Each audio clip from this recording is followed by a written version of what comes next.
Hold on. Your 10 minutes a week on intelligentsia can save your life from unseen troubles coming in. So subscribe it quickly before moving towards video.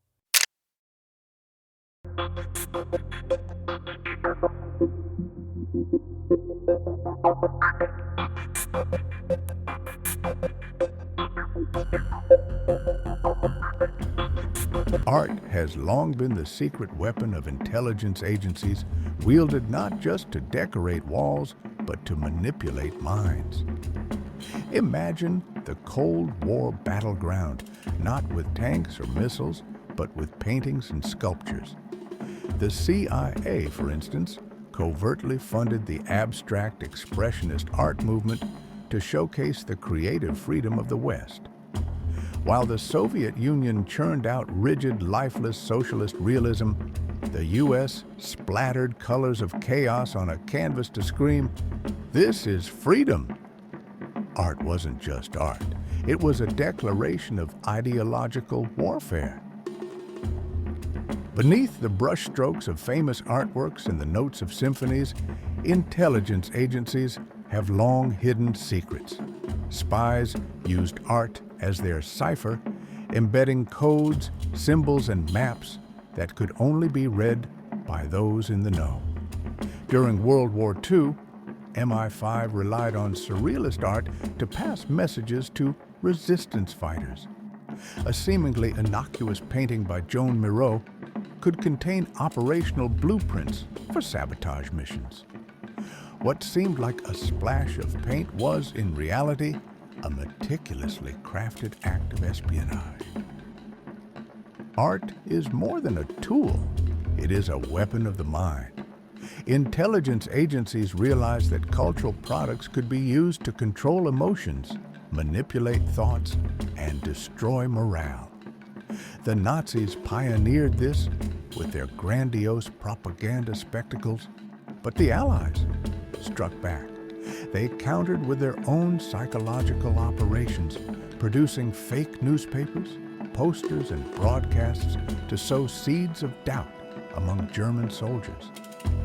These creative campaigns didn't just win hearts, they crushed enemy spirits.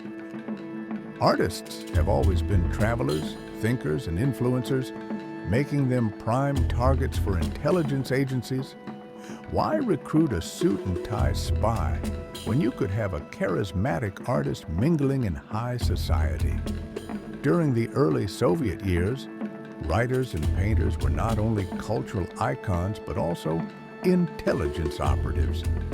Ilya Ehrenburg, for example, was instrumental in crafting propaganda that lured Western audiences toward the USSR.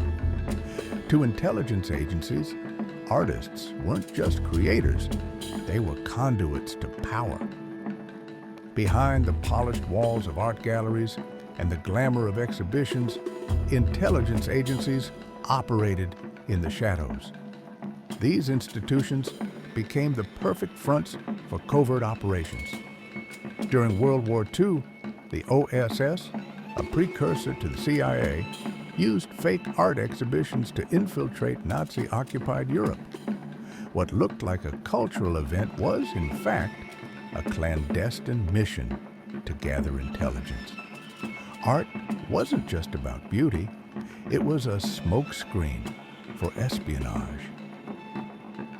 Cultural exchanges and art exhibitions are often hailed as bridges between nations, but intelligence agencies have turned them into Trojan horses. During the Cold War, Soviet art tours weren't just about showcasing masterpieces.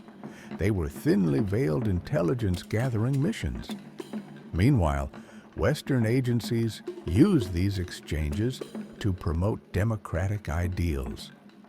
When nations sent their art abroad, they weren't just exporting culture. They were deploying agents of influence. Theft and protection of art have spurred some of history's most dramatic intelligence operations. During World War II, the Nazis looted priceless artworks to showcase their dominance.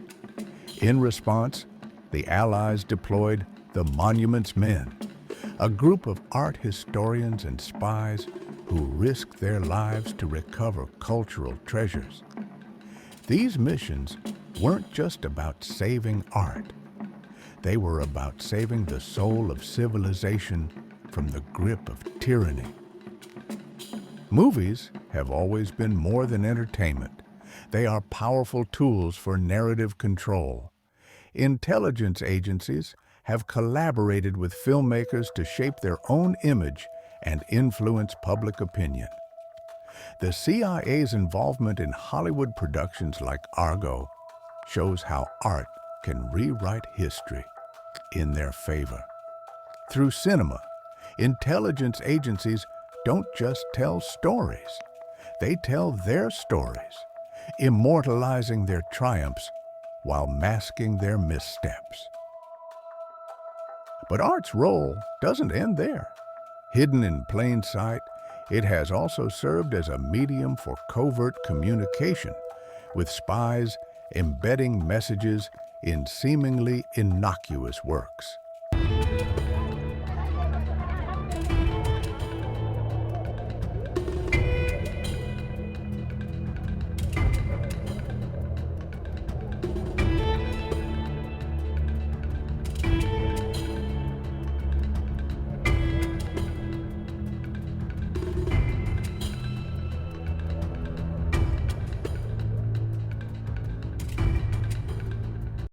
During the Cold War, the United States and the Soviet Union competed not only in military and technological arenas, but also in cultural influence. Art became a tool of soft power, showcasing ideological superiority. Abstract expressionism, exemplified by Jackson Pollock and Mark Rothko, was championed by the United States as a symbol of freedom and individuality. The CIA, through covert programs like the Congress for Cultural Freedom, secretly funded exhibitions and promoted these artists internationally. The CIA's strategy highlighted art's potential as a non-conventional intelligence asset. By presenting abstract expressionism as a product of Western democratic ideals, the U.S. subtly countered the Soviet Union's narrative of cultural control. Intelligence agencies and governments always leverage art to communicate values and sway public opinion, often in ways more enduring and persuasive than direct political rhetoric. Throughout history, art has been used to encode and transmit hidden messages. This practice dates back to ancient times and extends to modern intelligence operations. During World War II, spies embedded covert messages in paintings and musical scores. Similarly, Renaissance artists often included subtle symbols in their works, reflecting political allegiances or hidden agendas. The ability to encode and decode messages through art reveals the creative dimensions of intelligence operations, where aesthetics and function intersect. Artists, with their curious minds and free-spirited lives, make the ideal spies. Their work takes them across borders, into elite circles, and into the very heart of society.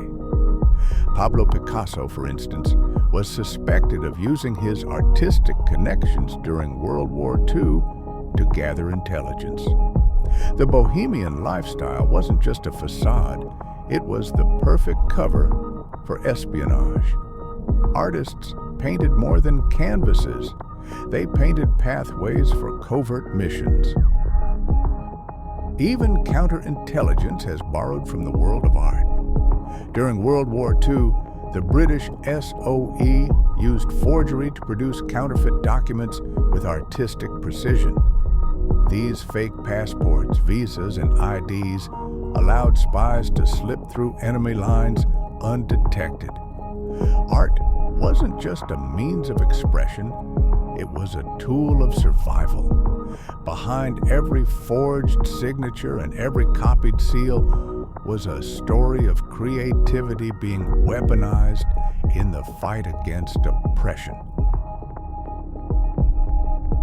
Art, long revered as the pinnacle of beauty, emotion, and human creativity, has been hijacked by the covert machinations of intelligence agencies, transforming it into a weapon of manipulation, a theater of deception, and a tool of unchecked power.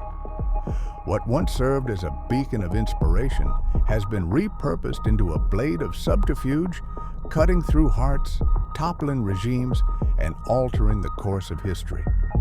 This exploitation of art must end. Stricter laws and global safeguards are urgently needed to protect this sacred profession and ensure its role in future endeavors remains one of creation, not corruption.